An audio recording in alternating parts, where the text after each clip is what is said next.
Thank you very much. Thank you very much. Great honor. Today it's my privilege to welcome the Prime Minister of a very special place, the United Kingdom, to the White House. Prime Minister Starmer, you've been terrific in our discussions. You're a very tough negotiator, however. I'm not sure I like that, but that's okay. Very, very special person. The Prime Minister and I have gotten off to an outstanding start. The U.S. and U.K. have a special relationship, very special, really like no other, passed down through the centuries, and we're going to keep it that way. We're going to keep it very strong as it is.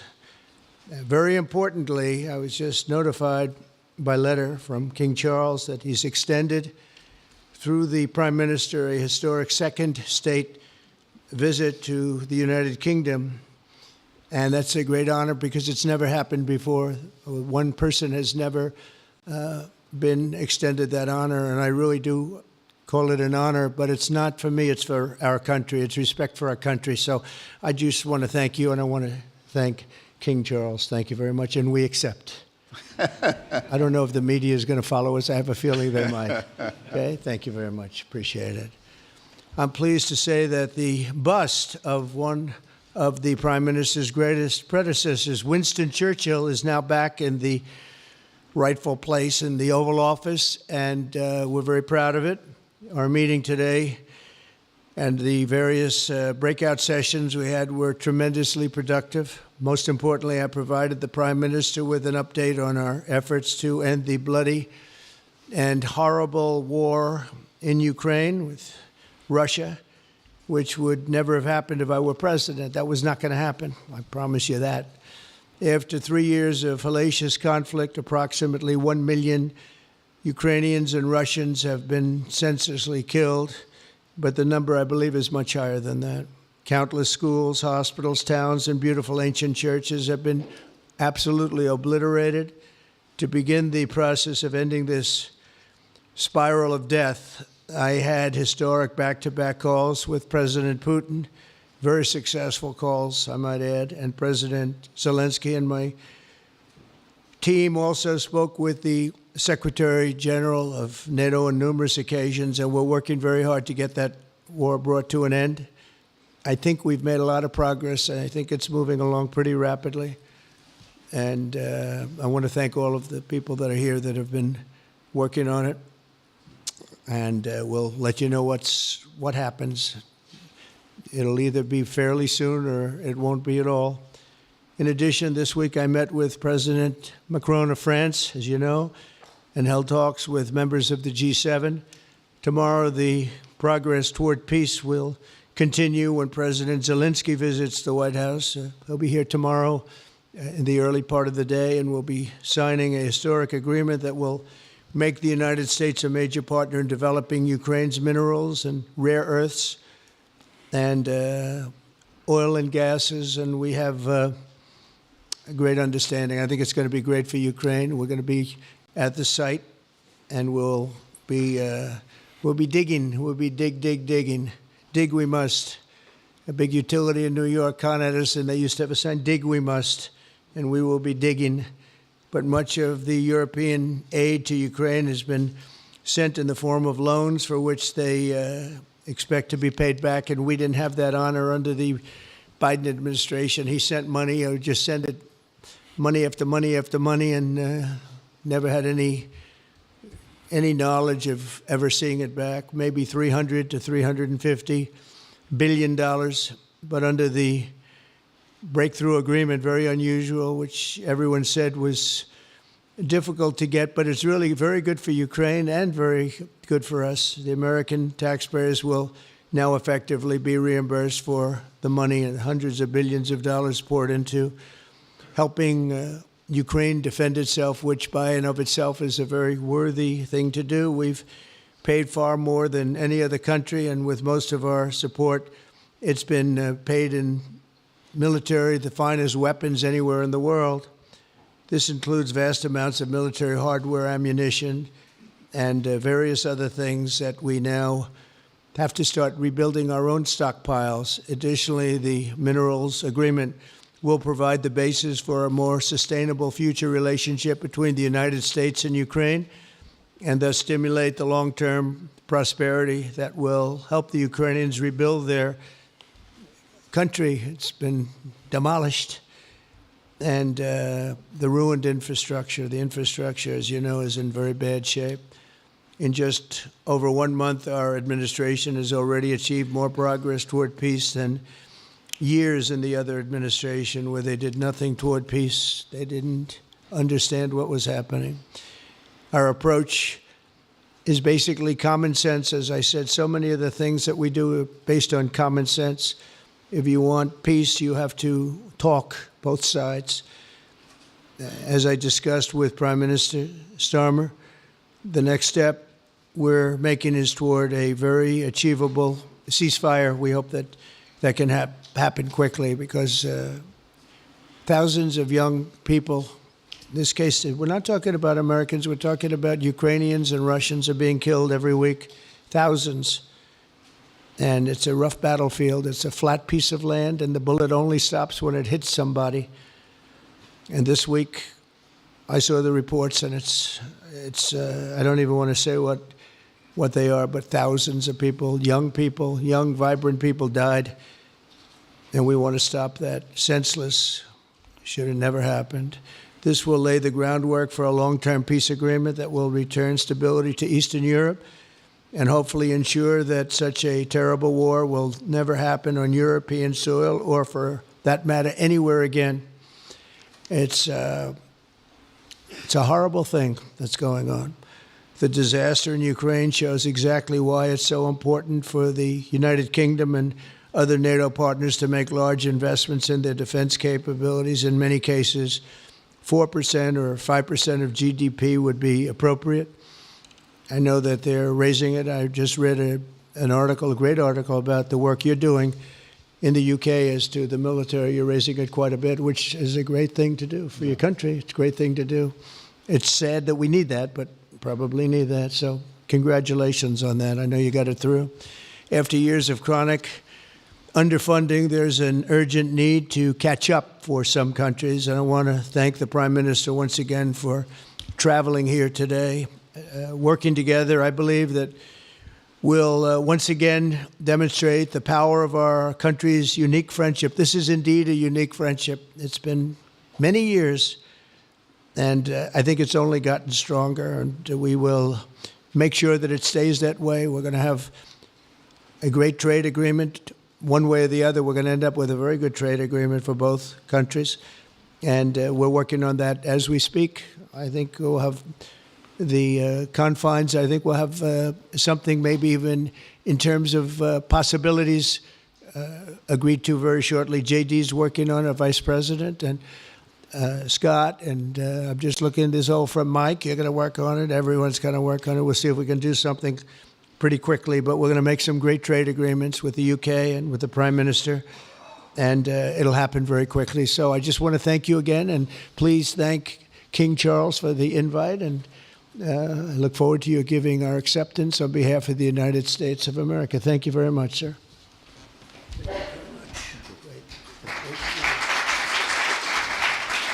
Thank you.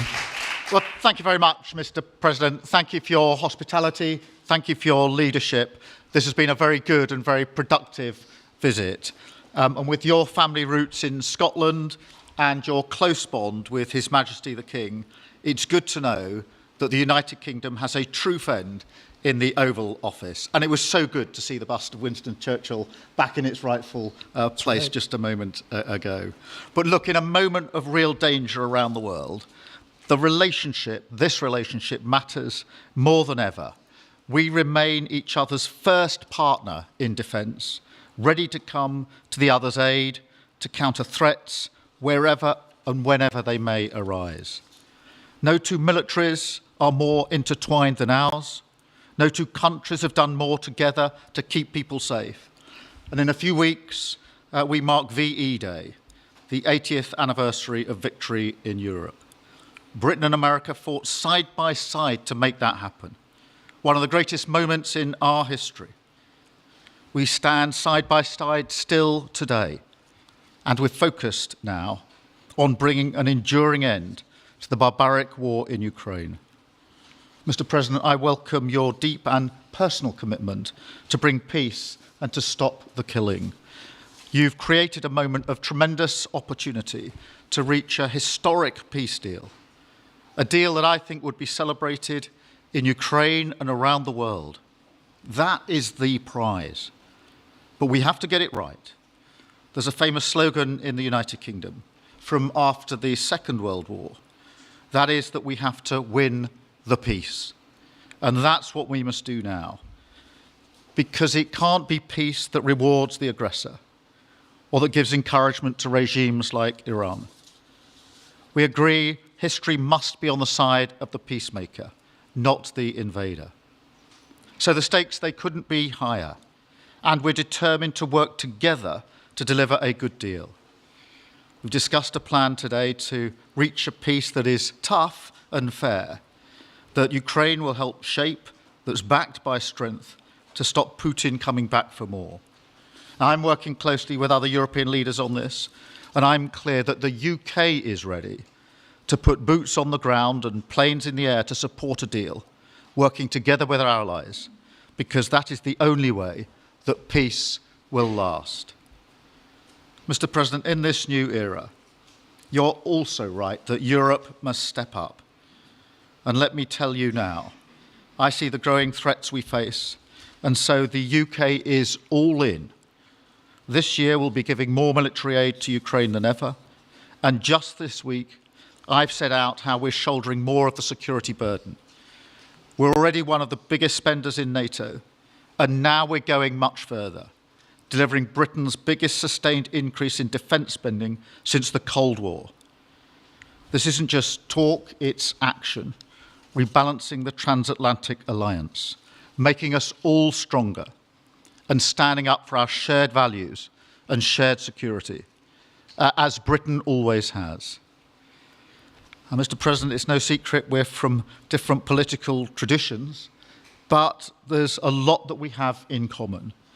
We believe it's not taking part that counts. What counts is winning. If you don't win, you don't deliver. And we're determined to deliver for the working people of Britain and America, who want and deserve to see their lives improve. So we're both in a hurry to get things done, and that's what the UK and US do when we work together. We win and we get things done. So we'll do what it takes to keep our people safe. We'll also work together to deliver some big economic wins that can benefit us both. We have a $1.5 trillion invested in each other's economies, creating over 2.5 million jobs across both economies. Our trading relationship is not just strong, it's fair, balanced, and reciprocal. We're leaders together in so many areas, ranked 1 and 2 in the world as investment destinations, 1 and 2 for universities, 1 and 2 for Nobel Prizes, 1 and 2 in golf as well, by the way. And we're the only 2 Western countries with trillion-dollar tech sectors, leaders in AI. And look, we take a similar approach on this issue. Instead of over-regulating these new technologies, we're seizing the opportunities that they offer. So we've decided today to go further, to begin work on a new economic deal with advanced technology at its core. Look, our 2 nations together shaped the great technological innovations of the last century. We have a chance now to do the same for the 21st century. I mean, artificial intelligence could cure cancer. That could be a moonshot for our age.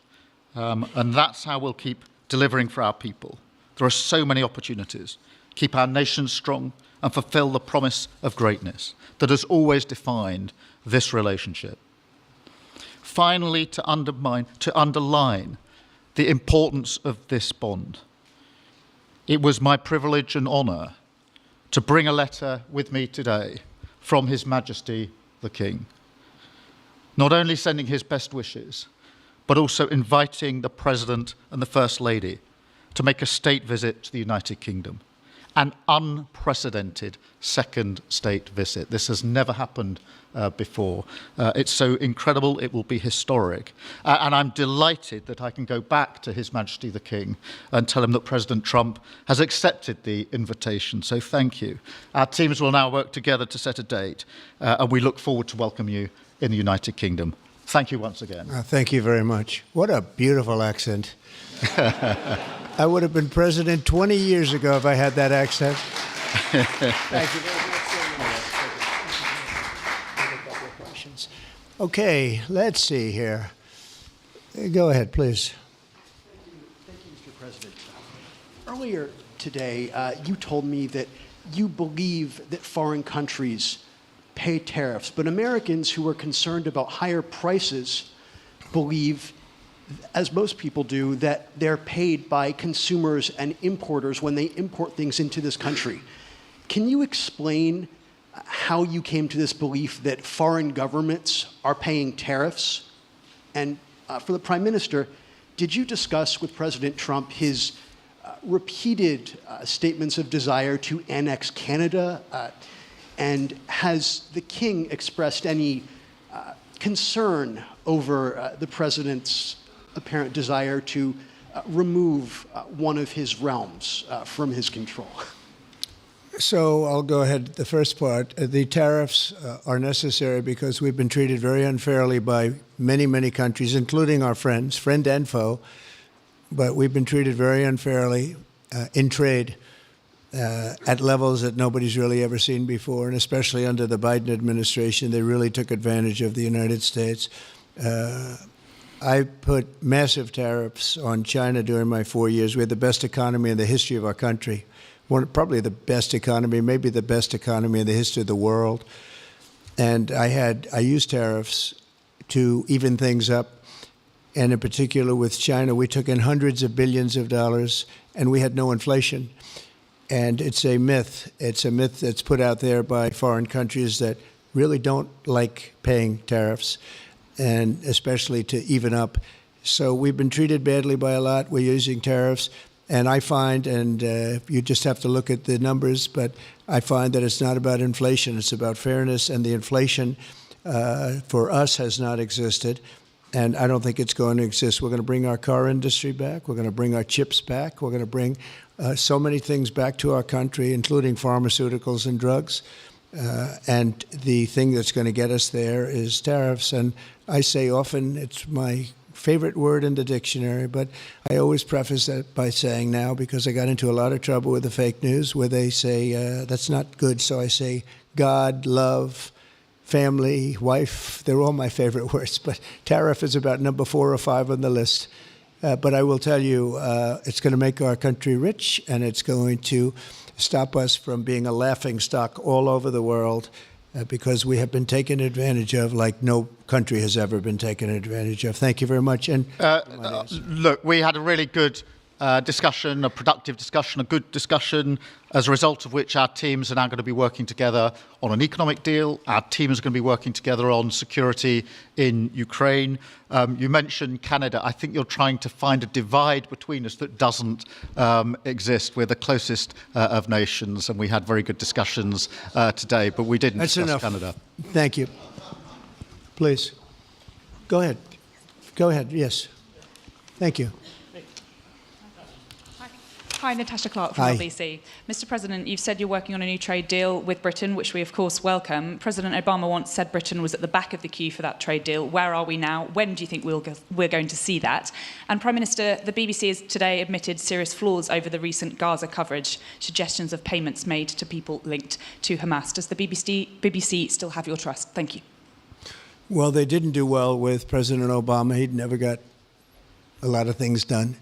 And he didn't get a trade deal done that was of any importance or magnitude. We've had great discussions on trade, and I think we're going to have a deal done rather quickly as it can be done. We're going to have something, I think, rather quickly. We expect to do that. Okay? Please. On the BBC, look, I've been concerned about the programme in question. The Secretary of State had a meeting with the BBC. I think it was yesterday. It could have been the day before. Thank you. Jeff, go ahead. Thank you, sir. Pardon me. Mr. President, do you support Article 5 of the NATO treaty? And are you concerned that it might be triggered if European peacekeeping forces end up in Ukraine? I support it. I don't think we're going to have any reason for it. I think we're going to have a very successful peace, and I think it's going to be a long-lasting peace. And I think it's going to happen hopefully quickly. If it doesn't happen quickly, it may not happen at all. And we want it for two reasons. Number one, I want to see on a humane basis, I want to see soldiers stop getting shot, because largely it's soldiers now. Towns have been obliterated, but it's largely that. And I don't want to pay billions and billions and billions of dollars, nor does the Prime Minister or anybody else, on a senseless war that should have never happened. And we're going to get it taken care of. But I think it's going to be a peace that's going to be long-lasting. Do you have a question for the Prime Minister? Thank you. Mr. Prime Minister, you were asking the President today about a backstop for Europe if the peacekeeping force ends up in Ukraine. Did you feel like you got a satisfying answer for yourself and for Europe? And Mr. President, if you want to comment on that as well, please do. I felt we had a very productive discussion. Obviously, as the President says, the deal has to come first. But yes, our teams are going to be talking about how we make sure that deal sticks, is lasting and enforced. So our teams will be talking about that. Okay. Please, Blue. Mr. President, some experts think it could take more than a decade to mine the precious minerals from Ukraine. How much should the U.S. expect to receive, and when do you expect to see that come to fruition? Well, we're never going to know that answer, but by our being in Ukraine and doing the exploration and also the digging and taking the rare earth, which we need in our country very badly, we'll be doing a substantial amount of work, probably about at least what we have in there, and we hope to be able to do that. You never know when it comes to that. You know, you dig and maybe things aren't there like you think they're there, but we'll be spending a lot of time there. It'll be great for Ukraine. It's like a huge economic development project, so it'll be good for both countries. Okay? Please. Prime Minister, excuse me, Prime Minister, you've talked about putting British soldiers' boots on the ground in Ukraine in the event that President Trump succeeds with his peace deal. But can you do that without a firm assurance that America will have our back in the form of some kind of security guarantee were Putin to breach that agreement? And Mr. President, tomorrow you're seeing President Zelensky to sign this deal on minerals and energy that could be hugely important to the United States. Will you take the opportunity to apologize to him for calling him a dictator while praising Vladimir Putin, who is a dictator? Well, Robert, let me start by saying I've been really clear today and previously that I think that European countries, including the United Kingdom, need to step up in our own defence and security. We've been doing that in recent days. You saw the announcement we made on spending just the other day. In addition to that, I've made it clear that the United Kingdom will play its full part in ensuring that if there's a deal, and we hope there is a deal in Ukraine, that is a lasting deal that sticks. And we're obviously working with other European countries on that, France and NATO in particular. But I think I'm hosting 18 countries on Sunday to further our discussions. You heard from the President this morning that, you know, as historically has always been the case, we have each other's backs. And today we've been talking about the deal, how that will be a lasting deal. And coming out of this, our teams will now be talking in detail about that. And I think we're going to have a very good meeting tomorrow, 11 o'clock. And I think we're going to have a very good meeting tomorrow morning. We're going to get along really well. Okay? We have a lot of respect. I have a lot of respect for them. We've given them a lot of equipment and a lot of money, but they have fought very bravely, no matter how you figure it. They have really fought. Somebody has to use that equipment, and they have been very brave in that sense. Yeah, please, go ahead. Ceasefire deal is nearing an end this Saturday, and there's been some worry that phase 2 might never get there. Do you believe that phase 2 of the ceasefire in Gaza will come to fruition? And have you spoken to Netanyahu about it? And for the Prime Minister, this peacekeeping deal has been pushed forward by the UK and France as well. Have you been in discussions with any other European countries to join this initiative? And are you expecting Commonwealth countries to also join the effort? Thank you. So we're working very hard in the Middle East and Gaza and all of the problems, and it's been going on for years and years and centuries and centuries. It's a tough neighborhood, but it could be a very beautiful neighborhood, and I think we're going to come up with some pretty good solutions. But phase 1 is almost complete. We've had some people that have been very seriously injured, very seriously hurt, both physically and mentally. They've come out of there and some of them in very, very bad shape. It's shocking. Many young people aren't in bad shape. Young people are strong, healthy. They don't die. People have come out dead, young people and old people. It's a rough situation, but I think we're going to make it much better. And I think that we've had a huge impact on that since we've been in just the 4 weeks. I think we've had a huge impact on Gaza, the Middle East, and we have some pretty good talks going on concerning lots of other people that are going to make it better. So we'll see what happens. Nobody really knows, but we'll see what happens. But I think we've had a very positive impact. Prime Minister? Yeah, on the question of the European countries, yes, I've spoken to a number of countries, particularly in the last few weeks. We had a meeting in Paris last week. I've got a meeting on Sunday with 18 countries to further our discussions. Obviously, we've been talking quite intensely to our French colleagues and to NATO, but to other countries as well, because, as I say, I think it's important for European countries, including the United Kingdom, to step up and do more in the defence and security of Europe and our continent and the United Kingdom, and we'll do so. Well, we're talking to a number of other countries. Thank you. Yes, in the red, please. Pink red, flaming red. Is it me or her? Go ahead. Okay, thank you, Mr. President. A question on Ukraine. Number one is, if you're not considering the security guarantees, are you open to other forms of, for example, intelligence cooperation with Ukraine? And Mr. Prime Minister, President Trump has proposed a plan for Gaza.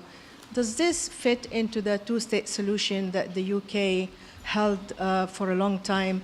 Do you see it fit into your general Middle Eastern strategy? Thank you so much.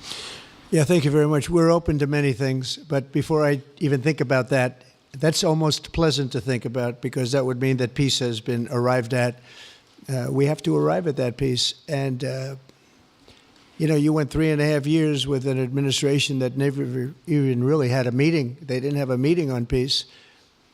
And there was no prospect of peace. I think, frankly, Russia wanted to go through the whole long deal. I don't think they do anymore. I don't think they do. We had a very big impact on that whole situation.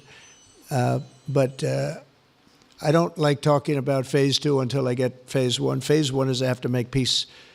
And we have to get Russia to agree. We have to get Ukraine to agree. And I think we will. I think we've come a long way. I believe we're going to get it done. I wouldn't say that if I didn't think so. And I think it will be very important, very historic, and we're going to save a lot of lives. On the question of Gaza, the last few weeks of the ceasefire have been very impactful. And for me, there are 2 images that I remember more than any other. The first is Emily Damari, who is British, being reunited with her mother. You may remember she had her fingers missing after what she endured. That was an incredible moment. I'd spent a lot of time with her mother whilst she was held captive, and her mother went through absolute torture. The other image was thousands of Palestinians marching through rubble, trying to return to their communities and their homes. So we have to do everything we can to ensure that the ceasefire continues, so that more hostages can be returned, so that aid can be brought in that's desperately needed. and we need to allow Palestinians to return and to rebuild their lives, and we must all support them in doing that. And yes, I believe that the two-state solution is ultimately the only way for a lasting peace in the region. And think of that, she came home with her fingers and part of her hand blown off. That's terrible. How bad does it get? And we had others that came home in much worse shape than that. Yeah. It's a terrible situation. Please, yes. Thank you. Mr. President, did our Prime Minister persuade you not to put tariffs on the UK? And if I may, Prime Minister, do you think that Vladimir Putin is a man who will keep his word? Thanks. He tried. He was working hard, I'll tell you that. He earned whatever the hell they pay him over there. But he tried. I think there's a very good chance that in the case of these two great friendly countries, I think we could very well end up with a real trade deal where the tariffs wouldn't be necessary. We'll see. But he earned whatever they pay him. He earned today. He was working hard at lunch, and I'm very receptive to it. I think in all fairness, in all seriousness, I think we have a very good chance at arriving at a very good deal. JD and Scott and Howard, all the people are working on it, and I think we have a good chance at arriving at a deal that could be terrific, really terrific for both countries. Okay? Thank you. On the second part of the question, I think my views on Putin are pretty well rehearsed and pretty well known. And my concern is that if there's a deal, and I hope there is a deal, that it must be a lasting deal, that it's not a temporary measure. And that is why I think it's really important that Putin knows that this deal, a historic deal, which I very much hope comes about, is there, and it's a lasting deal, and that we're able to deal with any inclination he has to go again or go further. I think we'll have two deals. I think we'll have a deal on ending the war, and I think we're going to end up with a great trade deal with you. And it's an honor to be with you, and I want to thank everybody very much. Thank you very much. Thank you. President, on measles, Thank you very much. Thank you.